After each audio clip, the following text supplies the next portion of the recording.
Hey, how you doing? This is Craig Beck, the Stop Drinking Expert, and welcome to the YouTube channel that aims to help the world stop drinking, but not just stop drinking, stay quit. Because as we know, quitting drinking is easy. Why? We've done it 1,000 times. The challenge is staying sober permanently. Isn't that true? Anyone can quit drinking. In fact, back when I was in the loop of alcohol addiction, I quit drinking many, many times. I would stop for a week, I'd stop for 2 weeks, I'd do a month. And one time I even did 3 months without alcohol and concluded that that proved that I didn't have a problem. And I went back to drinking, and guess what? I went straight back into the level that I was before I stopped. So quitting drinking is easy. You can do it right now. Timescale, that's the problem. And so that's what I want to talk about today, the temptation to go back to drinking alcohol. How do you avoid that? How do you deal with it? Why does it happen? So let's talk about that today. First of all, an appeal. I want this channel on YouTube to be a big influence of people. I want it to be there to change as many lives as possible. And for that to be the case, I need your help, because we need to grow and get this material and this content out to all the millions of people out there who are miserable because of alcohol and don't understand just how easy it is to quit when you have the right information and the right tools to do the job. YouTube is, it's tricky to work out how to grow as a channel, but the one thing I do know is I can't do it on my own. In fact, I can't do it without your help. So how can you help this channel grow and reach more people who need this help? Then will you just please make a commitment to like every video that you watch, subscribe to the channel, and share the videos on social media. Let's try and get this content out to all those people out there who really need a little bit of help with their drinking. And I thank you in advance for your help. So we're going to talk about temptation today, but before we do, let me just share something with you that might not know about, because I don't think many people do know about it. As you know, I have a website and I have an online course. It's a 90-day comprehensive program that teaches you how to quit drinking using my method, my approach to it, and how to stay sober. It's helped over 200,000 people in the past, and it's there if you want it. You can go and have a look later if you want. StopDrinkingExpert.com. Sign up for the free webinar that's happening later today, and it'll show you in depth how it works. But what you probably didn't know is there is a smaller, easier, accessible course. If you don't need all the bells and whistles of the full course, you don't need the one-to-one stuff and the hypnosis and all this sort of stuff. You just want what is essentially the secret to quitting drinking and staying sober. There's a smaller course that you can do on YouTube. If you go to my YouTube channel, you'll see here's that subscribe button I'm always talking about. But that will already be grayed out because, of course, you've already subscribed, haven't you? But next to it, there's a join button that you may not have even seen before. The join button will give you basically the core components of my course that you can work through on YouTube day by day. So I just wanted to share that with you because I don't think a lot of people know about it. It's there if you want it. All right. Okay. Let's talk about temptation. If you're sober and you've been sober for at least a couple of weeks and you get the urge to drink alcohol, I want you to be aware that what you're feeling isn't real. You may be sitting there going, oh, I could do with the drink. I could just do with the drink. Oh, I'd love a cold glass of beer. Oh, I'd love a glass of wine. You can say all that stuff to yourself, but let me tell you here and now, you're lying to yourself and you don't even know it. In these moments, you do really crave alcohol, no matter how much it feels like that you do. If you're at least a couple of weeks sober and you get a craving to drink alcohol, it's got nothing to do with alcohol. It's got nothing to do with the addictive properties of alcohol. It's purely a psychological trigger that you've activated. So, for example, you may be feeling really stressed one day. You've had a terrible day. You're really, really on edge. You're really stressed, and you're just dying to have a drink of alcohol. It's important that you understand that you don't actually want alcohol. What you want is release from the negative feeling that you have, in this case, stress. You're craving a release from the way you feel in that moment. But you don't vocalize it as that. You don't think about it like that. You think about it as, oh, I could do with a drink. Because you have become tunnel visioned over the years. You have trained your brain over years and decades to be completely blinkered in this situation. To you, as a problem drinker or a former problem drinker, that sensation of stress is a binary problem, as in there is only one solution: alcohol. You feel stressed and anxious and awkward, alcohol. There is no other solution. You can't see any other solution. You don't even pause for a moment to consider that there may be another solution. Because in that moment, you're confused. You're not saying to yourself, oh, I'm really stressed, I need a solution to my stress. You're saying to yourself, oh, I need a drink. You're completely removing the goal of drinking. You don't understand why you want to drink. You're not even thinking about why you want to use alcohol. You're just leaping from one situation to another. Does that make sense? So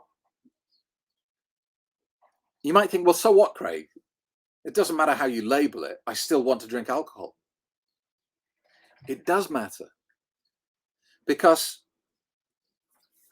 if I put you in a maze and I tell you that there's only one way out of the maze, then you will go looking for that one way out of the maze, won't you?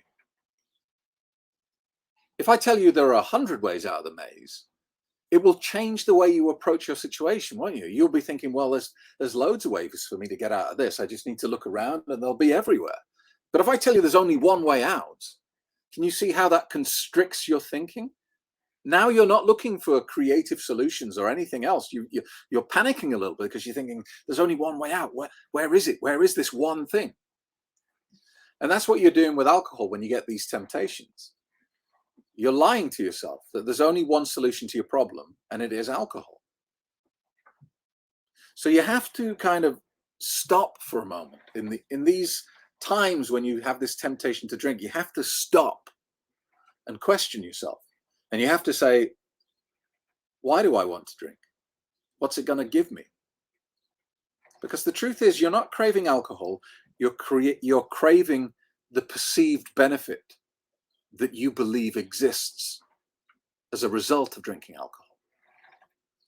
That could be, you could be depressed or anxious. And in your head, because you've conditioned yourself to believe so, there is only one solution to that works, and it is alcohol. You could be sitting on your sofa one Friday night, bored and lonely. And you think, well, I should drink alcohol because I hate feeling like this. And you see that every time you do this binary thinking, you incorrectly make the assumption that there is only one solution to your problem. If you stop for a moment and think, is it logical that there is only one solution to stress? Does that seem sensible? Does that seem even possible? Of course not. There are thousands of solutions to feeling stressed.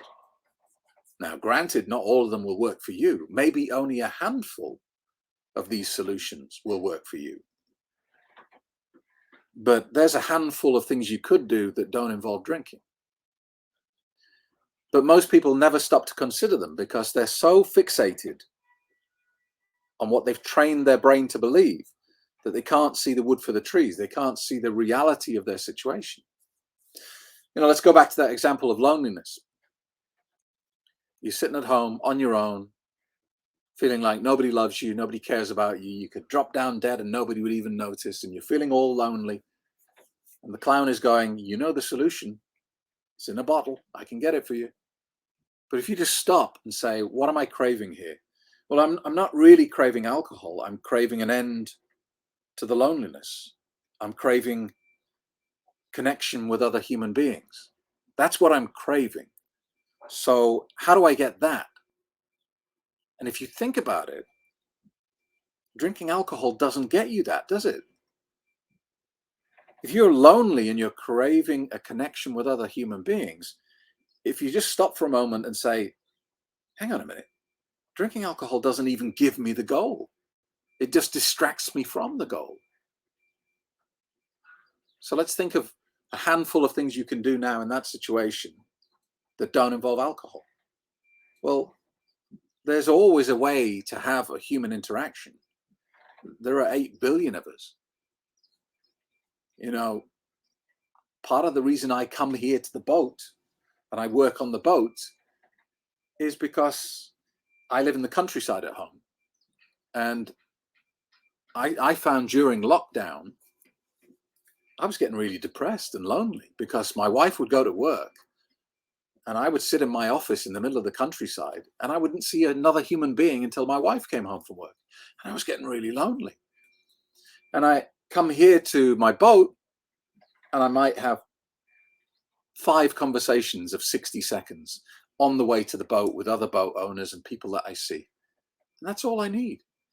I don't need to feel like I'm surrounded by friends all loving me. I know who I am, and just a little bit of human interaction. Great. That keeps me settled. That works for me. Might not work for you, but works for me. So do you see, there's a solution to a problem that doesn't involve alcohol. Now, you don't need to have a boat or somewhere to go to. You could, start night school, start learning a language, start learning a craft like painting or sculpting or something like that. You could take up a hobby that you've let slip. You could join a hiking group. You could go to group exercise classes, join the Zumba class at the gym. There's 5 things already that you could do that don't involve alcohol. And you will be able to come up with these creative solutions when you stop leaping from solution to alcohol as the problem. Let's say that again. You will be able to come up with creative solutions when you stop leaping from the problem being how you feel in that moment and alcohol being the solution, without considering that there are so many different other options in between those 2 binary states. This is all mindset from the start to the end. Quitting drinking and staying sober is all mindset. Removing those beliefs that alcohol has some sort of benefit to you. It doesn't. Not one single benefit. It's not your friend. It's your worst enemy. It gives you nothing. It steals everything. Once that is in there as a hardwired program, then you don't have to wrestle with this willpower nonsense anymore. You don't have to have temptation, because when you look at alcohol, you see it for what it is. In the same way that you would look at someone sticking a needle in their arm and doing heroin and going, oh, why would you do that? That's awful. You poor person. When you get your programming straight about alcohol, you look at people drinking and you go, oh, why would you do that? You poor person. That, my friend, is freedom. So listen, that's it for today. Thank you for watching. I hope that helps and gives some clarity. We just need to step outside the bubble of unreality that is alcohol and see it for what it is often. That's all you need to do. Thanks for being with me today. Don't forget, tomorrow, Wednesday, 9 a.m. Eastern Standard Time, we do a live support session here on YouTube.